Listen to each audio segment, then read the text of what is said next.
இனியவர்களே, ஆனந்தமானவர்களே, அற்புதமானவர்களே, நேற்று கிரிக்கெட் உலகில் ஒரு சரவடி, கிரிக்கெட் விளைவில் ஒரு 1 லேக் பாலா அப்படிங்கிற மாதிரி பார்த்தீங்கன்னா, மீண்டும் ஒரு சச்சின் டெண்டுல்கரையும் மீண்டும் ஒரு விராட் கோலியும் பார்த்த மாதிரி அதெல்லாம் தாண்டி அடிக்கிற மாதிரி ஒரு 14 வயசு பையன் நம்ம சாக்லேட் சாப்பிட்டுட்டு பீஸா சாப்பிட்டுட்டு நம்ம வாழ்க்கையில் எதிர்காலத்தை பற்றி சொல்லிட்டு இருக்க சமயத்தில் ஒரு வரலாற்றை படைத்துள்ளான், ஒரு சரித்திரத்தை படைத்துள்ளான் என்று தான் சொல்ல வேண்டும்.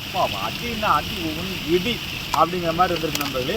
அதாவது 6 அடிக்கிறது 4 அடிக்கிறது அப்படிங்கிறது உடல் பலம் உள்ளவர்கள் தான் அடிக்கணும்னா பார்த்தீங்கன்னா குத்துச்சண்டை வீரரும் பெரிய பெரிய பயில்வான்கள் தான் அடிக்க முடியும். கிரிக்கெட்ங்கிறது ஸ்மார்ட், அதாவது காற்றின் வேகங்களோடும் பேட்டை திருப்பணும். அந்த திருப்புற ஸ்டைலில் எவன் கண்டுபிடிக்கிறானோ அவனே மிகப்பெரிய வெற்றி அடைய முடியும். நேற்று 11 6 அடிச்சிருக்காரு. 35 பாலில் இந்திய IPL சரித்திரத்தில் 2வது ஹையஸ்ட் 100 அடிச்சிருக்காரு. அது அத்தனை 6ம் பார்த்தீங்கன்னா பால் போட்ட வேகத்தில் பேட்டை திருப்பி அடிச்சிருக்காரு. ஒவ்வொரு இளைஞர்களும் கற்றுக்கொள்ள வேண்டிய ஒரு விஷயம். அதாவது ஒரு விவசாய நிலத்தை அடவு வைத்து, அதாவது ராஜஸ்தான் ராயல்ஸ் அன்னைக்கு ராகுல் டிராவிட் கை தூக்கி பார்க்கும்போது 30 லட்ச ரூபா ஏலத்துக்கு 2 கோடி ரூபா எடுக்கும்போது எல்லாருமே ஆச்சரியத்தில் பார்த்தாரு. இந்த பையனை எடுத்து வச்சு என்ன பண்ண போகிறாங்க, ஒருவேளை ட்ரைனிங் பண்ண போகிறாங்களா அப்படின்ட்டு. ஆனால் இன்றைக்கு கிரிக்கெட் உலகத்தை, ஏன் IPL சரித்திரத்தை, உலக கிரிக்கெட்டே திரும்பி பார்க்க வைத்து விட்டான் வைபவ் சூரியவம்சி. உண்மையிலேயே அவன் சூரியன் தான், உண்மையிலே 1000 கோடி நட்சத்திரம் தான், உண்மையிலேயே மிகப்பெரிய விஷயம்தான்.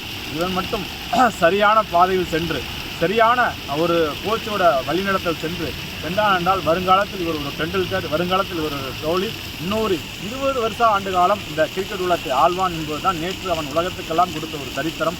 உண்மையில் நாங்கள் கிரிக்கெட்டில் எத்தனை வருஷம் இருக்கோம், கிரிக்கெட்டில் அத்தனை வருஷம் இருக்கோம் அப்படின்னு சொல்கிறது எல்லாரையுமே பார்த்தீங்கன்னா சூரியவம்சி துவம்சம் செய்திருக்கின்றார் என்று தான் சொல்ல வேண்டும். கிரிக்கெட் ரசிகர்கள் எல்லாம் உலகமெல்லாம் கிரிக்கெட்டை பார்த்துட்டு அத்தனை பேருக்கும் ஒரு கொடுப்பனை, ஒரு பாக்கியம், ஒரு பெரும் செயலை அவன் செய்திருக்கின்றான். உண்மையிலே வைபவை நாம் வரவேற்போம். ஒவ்வொரு இளைஞர்கள் நண்பர்களுக்கு இளைஞர்கள் பயங்கர அப்டேட் ஆகிட்டாங்க, பயங்கர வசதி வந்தாங்க, வேற ஒரு உலகத்துக்கு வந்துட்டாங்க. அவன் இருக்கும் உடம்புக்கும் அவன் அந்த காற்றின் வேகத்துக்கு இருப்பதும் அந்த 6 அடிக்கிற ஸ்டைல் காலத்துக்கு அப்புறம் இந்த மாதிரி ஒரு ஸ்டைலை நம்ம பார்த்ததே கிடையாது.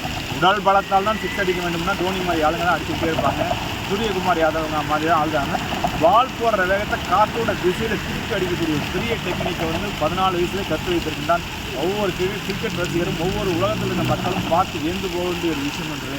அதே கனவு காணுங்கள் வெற்றி நிச்சயம் என்பது கிட்டத்தட்ட 2014 வேடிக்கை பார்த்துருந்த கிரவுண்டில் வேடிக்கை பார்த்துருந்த வைபவ் இன்னைக்கு உலக சரித்திரத்துக்கே கிரிக்கெட் ரசிகர்களுக்கே மிகப்பெரிய விருது வைத்திருக்கின்றான்.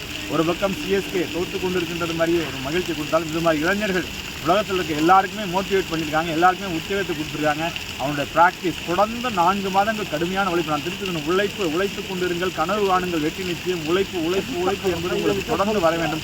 அந்த உழைப்பீர்கள் என்றால் பிரம்மாண்டமான வெற்றி அடைவீர்கள் என்பதற்கு சமீபத்திய உதாரணம் வைபவ் சூரியவம்சி என்பதை சொல்லிக்கொண்டு நீங்கள் எல்லோருமே அவரை ஒரு ரோல் மாடல் எடுத்துக்கொண்டு பிரம்மாண்டமான வெற்றி அடைய வேண்டும் என்பதை சொல்லிக்கொண்டு உங்களுக்கு விடைபெறுகின்ற நண்பர்களை வாழ்த்துக்கள். வாலிய நலம், வாலிய பல்லாண்டு.